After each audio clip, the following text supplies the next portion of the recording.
പലപ്പോഴും ഈ കമൻറ്റ് ബോക്സിൽ ഇങ്ങനെ ഒരു കമൻറ്റ് കാണുമ്പോൾ, അതായത് എക്സാമിനറിൽ എന്തിന് ജോയിൻ ചെയ്യണം എന്ന് കാണുമ്പോൾ ഞാൻ തന്നെ ഇങ്ങനെ ആലോചിക്കും, ശരിക്കും എക്സാമിനർ എന്തിനാണ് ജോയിൻ ചെയ്യേണ്ടത്? പക്ഷെ അപ്പോൾ തന്നെ എനിക്ക് ഉത്തരം കിട്ടും. കാരണം നമ്മൾ യൂട്യൂബ് ചാനൽ എടുത്ത് നോക്കിയാൽ അടിപൊളി ഫാക്കൽറ്റിയാണ് ഓരോ ചാനലും എടുക്കുക. അവർ തന്നെയാണ് നമ്മുടെ ബാച്ചിലെടുക്കുക. ബാച്ചിലെടുക്കുമ്പോൾ കുറച്ചുകൂടി കണ്ടന്റ് നമ്മൾ കൊടുക്കും, കുറച്ചുകൂടി എഫക്റ്റീവായിട്ട് എക്സാമിനൊക്കെ യൂസ്ഫുൾ ആയ രീതിയിലാണ് നമ്മളെല്ലാം ഡെലിവർ ചെയ്യുക. മാത്രമല്ല ഓരോരോ വർഷം നമ്മൾ കൂടുന്തോറും നമ്മുടെ സ്റ്റഡി മെറ്റീരിയൽ ആയിക്കോട്ടെ, നമ്മുടെ ബുക്സ് ആയിക്കോട്ടെ, അതുകൂടാതെ നമ്മുടെ ക്ലാസ്സസ് ആയിക്കോട്ടെ, നമ്മൾ ബെറ്റർ ആക്കിക്കൊണ്ടിരിക്കുകയാണ്. കുറേ ഇമ്പ്രൂവ്മെൻറ്റ്സ് നമ്മൾ ചെയ്യുന്നുണ്ട്. ഓരോ വർഷത്തെ കുട്ടികളുടെ ഫീഡ്ബാക്ക് എടുത്ത് പോരായ്മകൾ മനസ്സിലാക്കി നമ്മൾ ഇമ്പ്രൂവ് ചെയ്യാൻ വേണ്ടി ശ്രമിച്ചുകൊണ്ടിരിക്കുകയാണ്. പക്ഷേ ഞാൻ ആലോചിക്കുമ്പോൾ ഇതൊക്കെ ഞങ്ങളുടെ ഭാഗത്തുനിന്നുള്ള കാര്യമല്ലേ?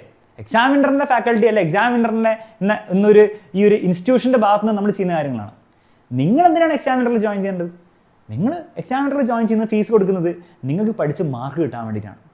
ഈ മാർക്ക് ആക്ച്വലി എക്സാമിനർ കൊടുക്കുന്നുണ്ടോ കുട്ടികൾക്ക്? ഒബ്വിയസ്ലി എക്സാമിനർ കൊടുക്കാൻ പറ്റില്ല, നമുക്ക് സഹായിക്കാനേ പറ്റുള്ളൂ. പക്ഷേ എക്സാമിനറിൽ പഠിച്ച കുട്ടികൾക്ക് ഈ പറഞ്ഞ പോലെ മാർക്കും റിസൾട്ടൊക്കെ കിട്ടുന്നുണ്ടോ എന്നൊരു സംശയം നിങ്ങളുടെ മനസ്സിലുണ്ടെങ്കിൽ മക്കളെ, നിങ്ങൾ ഈ ബാക്കിലുള്ള സ്ലൈഡ് ജസ്റ്റ് നോക്കിയാൽ മതി. ഇത് കഴിഞ്ഞ വർഷത്തെ റിസൾട്ടാണ്. ഞാൻ ഗ്യാരണ്ടി തരാണ് ഈ വർഷത്തെ റിസൾട്ട് ഇതിനേക്കാളും ഗംഭീരമായിരിക്കും. കാരണം ഈ വർഷത്തെ റിസൾട്ട് ഇതുവരെ വന്നിട്ടില്ല. കഴിഞ്ഞ വർഷം എക്സാമിനറിന്റെ +1 അഗ്നി ബാച്ചിൽ നിന്ന് മാത്രം, ഇത് യൂട്യൂബിൽ റിസൾട്ട് ഒന്നല്ല നമ്മൾ കാണിക്കുന്നത്, എക്സാമിനറിന്റെ +1 അഗ്നി ബാച്ചിൽ നിന്ന്, ഇത് യൂട്യൂബിൽ റിസൾട്ട് ഒന്നല്ല കാണിക്കുന്നത്, എക്സാമിനറിന് കൂടെ ഫീസ് അടച്ച് പഠിച്ച് നമ്മുടെ റെക്കോർഡ് ക്ലാസ്സും ലൈവ് ക്ലാസ്സും ഒക്കെ പങ്കെടുത്ത് പഠിച്ച കുട്ടികളിൽ നിന്ന് 18 കേരള സ്റ്റേറ്റ് ടോപ്പേഴ്സാണ് ഉണ്ടായത്. സ്റ്റേറ്റ് ടോപ്പർ എന്ന് പറയുമ്പോൾ ഫുൾ A+ കിട്ടിയ കുട്ടിയല്ല. +1 +2 ലെവലെത്തുമ്പോൾ നിങ്ങൾക്ക് അറിയാം, ഫുൾ A+ അല്ല ഏറ്റവും മാക്സിമം നിങ്ങൾക്ക് നേടാൻ പറ്റുന്നത്, ഫുൾ മാർക്കാണ്. അതായത് 520-ൽ 520 മാർക്കും ഒരു സബ്ജക്റ്റിലും ഒരു മാർക്ക് പോലും നഷ്ടപ്പെടാത്ത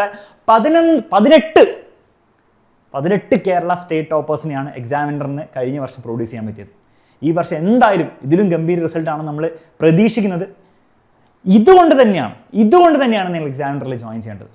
ഒബ്വിയസ്ലി ക്ലാസ്സുകളും കാര്യങ്ങളും സ്റ്റഡി മെറ്റീരിയൽസും ഒക്കെ ടോപ്പ് ക്വാളിറ്റിയാണ്. മാത്രമല്ല അത് ഇനിയും ടോപ്പ് ക്വാളിറ്റി ആക്കിക്കൊണ്ടിരിക്കാൻ വേണ്ടി നമ്മൾ എന്താണ് ശ്രമിച്ചുകൊണ്ടിരിക്കുന്നതാണ്. നിങ്ങളുടെ അടുത്ത് നിന്നൊക്കെ ഫീഡ്ബാക്ക് നമ്മൾ വാങ്ങിച്ചുകൊണ്ടിരിക്കുന്നുണ്ട്. പക്ഷേ ഇതൊക്കെ ചെയ്തിട്ട് അവസാനം എന്തെങ്കിലും കാര്യം ഉണ്ടാവണ്ടേ? കാര്യം എന്ന് പറയുമ്പോൾ ഈ സംഗതി നടക്കണ്ടേ? ഈ സംഗതി നടക്കുന്നുണ്ട്. അത് ഓൾറെഡി നടക്കുന്നതിൻ്റെ പ്രൂഫാണ് ഞാൻ ബാക്കിൽ ഇവിടെ കൊണ്ടുവച്ചിരിക്കുന്നത്. ഇനിയുള്ള വർഷങ്ങളിലൊക്കെ ഇത് ചെയ്യാൻ വേണ്ടിയാണ് നമ്മൾ മാക്സിമം നോക്കിക്കൊണ്ടിരിക്കുന്നത്. ഇനി ഒരിക്കലും നിങ്ങൾ ഇങ്ങനെ ഒരു തെറ്റിദ്ധാരണ ഉണ്ടാക്കരുത്, സാർ ഫുൾ മാർക്ക് കിട്ടുന്ന കുട്ടികളെ മാത്രം എക്സാമിനർ പഠിപ്പിക്കുള്ളൂ, അങ്ങനെ സെലക്ട് ചെയ്ത് പഠിപ്പിക്കുന്നതാണെന്ന് ഒരിക്കലും വിചാരിക്കരുത്. ഇവരൊക്കെ എക്സാമിനറുടെ ബാച്ചിലേക്ക് ഓപ്പൺ ആയിട്ട് അഡ്മിഷൻ എടുത്ത് വന്നതാണ്. അല്ലാണ്ട് ഇവർക്കൊക്കെ നമ്മൾ സെപ്പറേറ്റ് സെലക്ട് ചെയ്തെടുത്തിട്ട് ഇവരെ മാത്രമേ നമ്മൾ പഠിപ്പിക്കുള്ളൂ, ഇവരെ മാത്രം നമ്മൾ എക്സ്ട്രാ കെയർ കൊടുക്കും എന്നുള്ള ഒരു രീതിയിൽ നമ്മൾ എന്താണ് ചെയ്തിട്ടില്ല. ഒരു ലെവൽ പ്ലേയിങ് പ്ലാറ്റ്ഫോമാണ് നമ്മൾ ഇതിലൂടെ ഉണ്ടാക്കുന്നത്. അപ്പോൾ നിങ്ങൾ പഠിക്കാൻ നിങ്ങൾക്ക് ആഗ്രഹമുള്ളവരാണെങ്കിൽ, നിങ്ങൾക്ക് പഠിക്കാൻ ഒരു ഫയർ ഉള്ളിലുണ്ടെങ്കിൽ നിങ്ങൾ ഒന്നും ആലോചിക്കാനുള്ള, അതിനുള്ള എല്ലാ സൗകര്യങ്ങളും നമ്മൾ തരുകയും ചെയ്യും. ആ സൗകര്യങ്ങൾ പ്രോപ്പറായിട്ട് ഉപയോഗിച്ചാൽ നിങ്ങളുടെ ഏറ്റവും ടോപ്പ് ലെവലിലേക്ക് എത്താൻ പറ്റും എന്നുള്ളതിൻ്റെ പ്രൂഫാണ് ഈ ബാക്കിൽ കിടപ്പുള്ളത്. ഇനി ഇതിന് ഫുൾ മാർക്ക് മാത്രമല്ല ഉള്ളത്. ഫുൾ മാർക്ക് മാത്രമുള്ള കുട്ടികളെ സക്സസ്ഫുൾ ആയി എന്നുള്ളതാണോ? ഒരിക്കലുമല്ല. കഴിഞ്ഞ വർഷത്തെ +1 റിസൾട്ട് എടുത്തു കഴിഞ്ഞാൽ ഫുൾ A+ കിട്ടിയ 650+ സ്റ്റുഡൻസ് ആണ്. ഇതിൽ ഏറ്റവും ഇമ്പോർട്ടൻ്റ് ആയ സയൻസ് സബ്ജക്ട്സിൽ ഫുൾ A+ കിട്ടിയ 779 സ്റ്റുഡൻസ് പ്ലസ് ആണ്. ഇത് കൂടാതെ വേറെ കുറേ സ്റ്റാറ്റ്സ് നിങ്ങൾക്ക് ഇവിടെ കാണാൻ പറ്റും. ഇത്രയും കുട്ടികൾക്കാണ് എക്സാമിനർ കൊണ്ടുള്ള ആക്ച്വൽ ബെനിഫിറ്റ് ഉണ്ടായത്. ഇത് ആക്ച്വൽ ബെനിഫിറ്റ് എന്ന് പറയാൻ കാരണം ബാക്കിയുള്ള നമ്മൾ പറയുന്ന കാര്യങ്ങളല്ലേ. സ്റ്റഡി മെറ്റീരിയൽ അടിപൊളിയാണ്, ക്ലാസ് അടിപൊളിയാണ്, അത് അടിപൊളി, ഇത് ഇതൊക്കെ നമ്മൾ പറയുന്ന കാര്യങ്ങളാണ്. അതൊക്കെ ഫീച്ചേഴ്സാണ്. അതിൻ്റെയൊക്കെ അവസാനത്തെ ഗുണം നിങ്ങൾക്ക് എവിടെയാണ് കിട്ടുക? ഈ പരീക്ഷയിലാണ്. ആ പരീക്ഷയിൽ കിട്ടിയിട്ടുണ്ടോ? തീർച്ചയായും കിട്ടിയിട്ടുണ്ട്. അപ്പം നിങ്ങൾ ഇനി നിങ്ങളുടെ മനസ്സിൽ എക്സാമിനറിൽ ജോയിൻ ചെയ്തിട്ട് കുറേ കാര്യങ്ങളൊക്കെ അവർ പറയുന്നുണ്ട്, പക്ഷെ ഇതൊക്കെ ഉപയോഗിച്ചിട്ട് കാര്യമുണ്ടോ എന്നുള്ള ഒരു കൺഫ്യൂഷനിലാണ് നിങ്ങൾ നിൽക്കുന്നതെങ്കിൽ മക്കളെ കൺഫ്യൂഷൻ്റെ ആവശ്യമില്ല. അതിൻ്റെ പ്രൂഫാണ് ഞാൻ ഈ വീഡിയോയിൽ തന്നിരിക്കുന്നത്.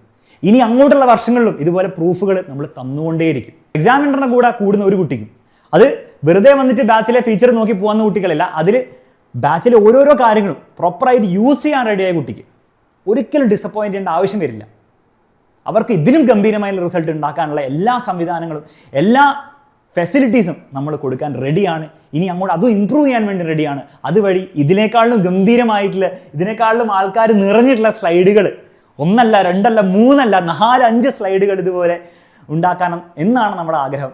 അതിൽ നിങ്ങളെല്ലാവരും, ഓരോ ആൾക്കാരും നിങ്ങൾ നോക്കേണ്ടതെന്നാണ് നിങ്ങളുടെ ഫോട്ടോ. നാളെ നമ്മളങ്ങനെ ഇതുപോലത്തെ സ്ലൈഡ് ഉണ്ടാക്കി അടുത്ത വർഷം ഞാൻ ഇതുവരെ പറയുമ്പോൾ നിങ്ങളുടെ ഒരു ഫോട്ടോയും ഇതിലുണ്ടാവണം എന്നുള്ള ഒരു കാര്യമാണ് നിങ്ങളും എയിം ചെയ്യേണ്ടത്. ഓക്കെ, അങ്ങനെ എയിം ചെയ്യാൻ നിങ്ങൾ റെഡി ആണെങ്കിൽ നമ്മുടെ എല്ലാ ബാച്ചസും, എല്ലാ ക്ലാസ്സിലെയും എല്ലാ ബാച്ചസും നിങ്ങൾക്ക് ഓപ്പൺ ആണ്. അടിച്ചു പൊളിച്ച് പഠിക്കാൻ റെഡി ആയിക്കോളും എക്സാമിനറിനൊപ്പം.